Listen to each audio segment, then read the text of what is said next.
Welcome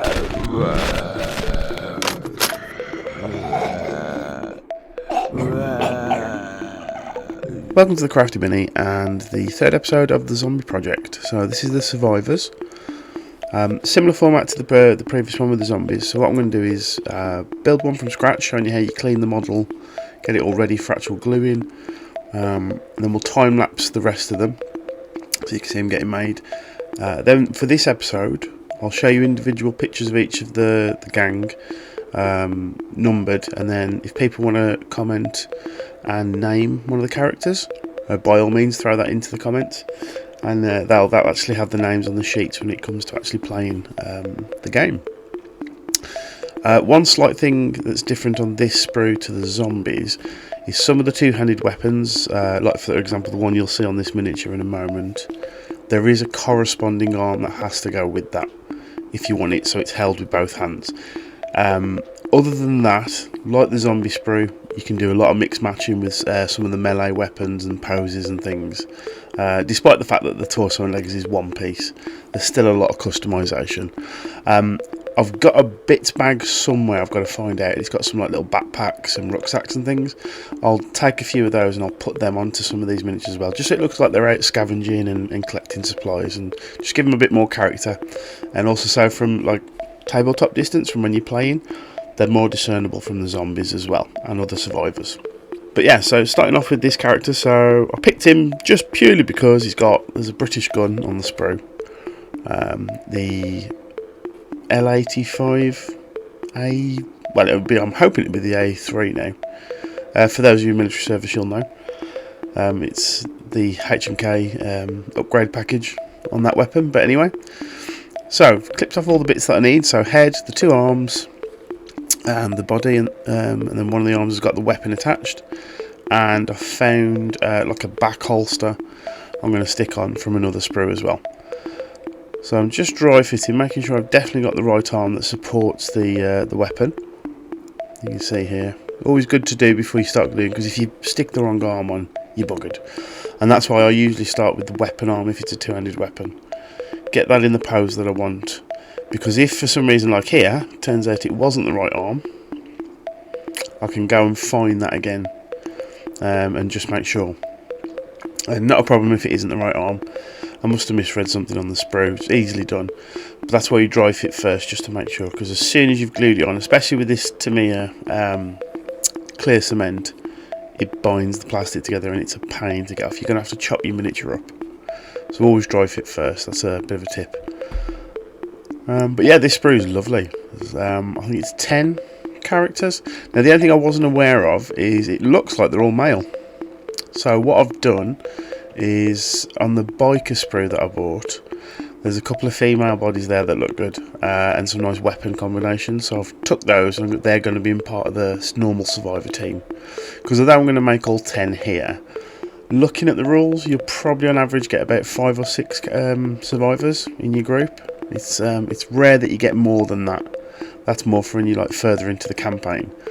So what I'm going to do is make a bunch of different characters, and then I'll pick my favourites, and they'll be in the actual survivor group, which also, by the way, we need to think of a group name. So anyone who's got any ideas for that as well, shout it out in the comments below. But you can see here I'm just going through, getting rid of, so these, like the zombies, have got that centre mould line that runs up the leg side of the torso on some of them. So just using the flat of the blade and scraping that off, just to get it all cleaned. Really easy, really simple. So there's a little bit on the shoes and on the inside of the leg as well. And then just making sure all the little nubs that where they were attached to the sprue, where I've clipped it off, because my clippers, to be fair, they're a bit old now. I do need a new pair, and then sometimes you can't quite get a flush, nice clean cut from the sprue, and also the angle of the models as well. But that's where you keep the X-Acto blade, just to trim those off and make sure it's nice and neat. Because if you've got any bumps, then it'll be a pain to glue. You can see there, I'm just taking my time. And again, like with the zombie one, if you need adult supervision, go and get an adult to do this bit, because it's a sharp bloody blade and you're going to cut yourself. I mean, I have actually taken a chunk out of my thumb in the past. I've had to have my finger stitched because I wasn't watching what I was doing. So just be careful, and don't do what I'm doing here and cut towards your skin. So at this point I think I've got the right arm now for the gun. So we're just going to go back in, make sure everything's clean. There's a few little bits, like it's a bit strange the way his head is on this miniature. He's got like where the neck would be, there's a high collar, so getting in there to actually sort of gouge this nub of the sprue out is a bit tricky, but I've managed to do it.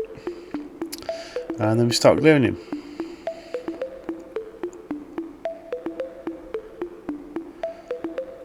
So same glue as before, this very thin glue that seeps in under.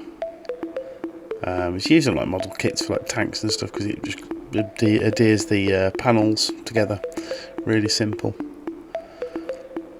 But yeah, getting glued onto his base.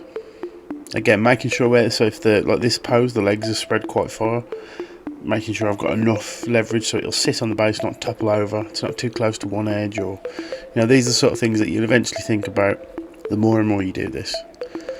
But then yeah, always starting gun arm. Get that on there. I want it pointed up as if he's shooting and sort of aiming down sights. But yeah, it's quite a nice miniature this is. I'm looking at him now, the finished product. It's going to be interesting to paint as well. And that, just having that back scabbard with the, I assume it's some sort of shotgun, it just makes him stand out a bit more. And then little things like with the head, so there's plenty of options on there, but because he's shooting, I was like, right, well I want something where he's sort of shouting, maybe, or just a bit of motion in the face rather than just perfectly still. But you can see here, so I'm going back to the miniature, so I've got the right arm. So just get the arm glued on first, then I'll pop a bit of glue on the barrel, on the underside of the barrel where the hand is, and then just get that all glued together. And then, as I say, with this plastic cement, it makes the plastic between the two areas you're gluing become solid.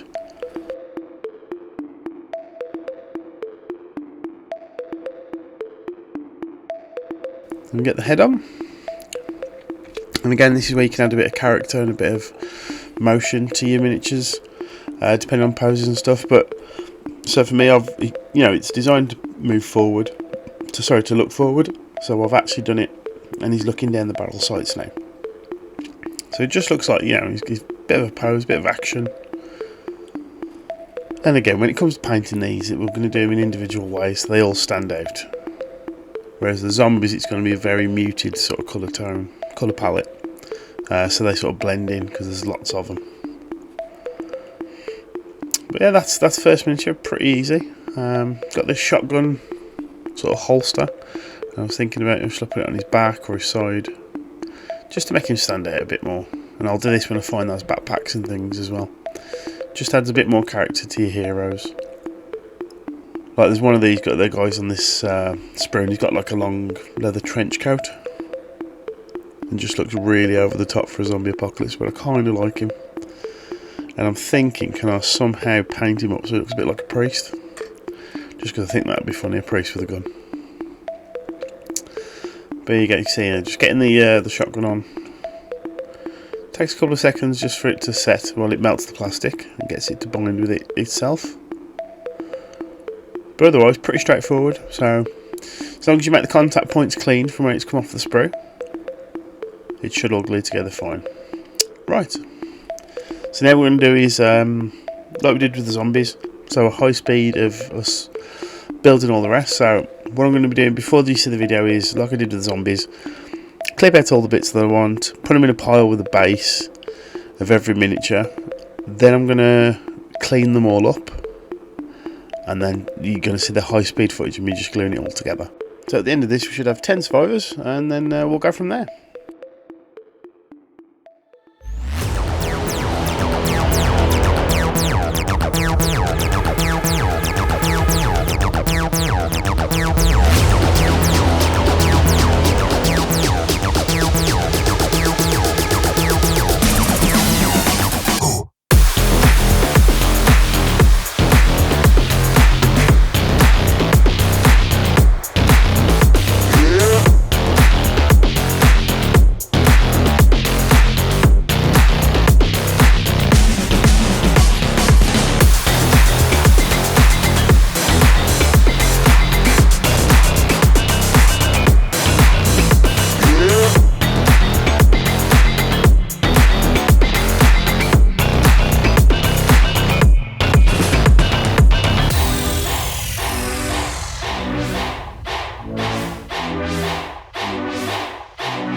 and this is the finished team.